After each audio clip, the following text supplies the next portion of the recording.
যারা অপমান করলেন, তাচ্ছিল্য দেখালেন, তারা আসলে আমার আত্মবিশ্বাস বাড়িয়ে দিলেন।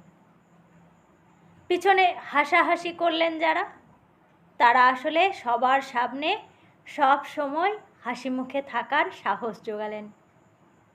যারা বললেন তুমি কিছুই পারো না, তারা উৎসাহিত করলেন কিছু করে দেখানোর জন্য।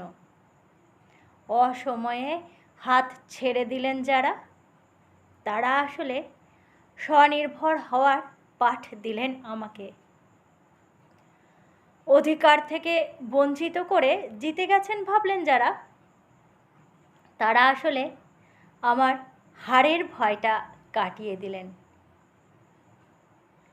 হিংসা করলেন যারা, তারা বুঝিয়ে দিলেন আসলে আমি আপনাদের চেয়ে এগিয়ে। তাই তো অসংখ্য কৃতজ্ঞতা জানাই আপনাদের সকলকে।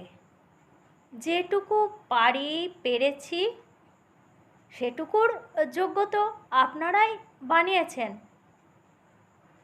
অবশেষে আভূমি নত আমি তাদের কাছে। সব সময় সব পরিস্থিতিতে পাশে থাকলেন যারা, বন্ধু, আত্মীয়, প্রিয়জন, কাছের মানুষের আসন আপনাদের জন্য আমার অন্তরে চিরন্তন হয়ে রইল। কলমে ও পাঠে আমি পাপিয়া মণ্ডল। নমস্কার।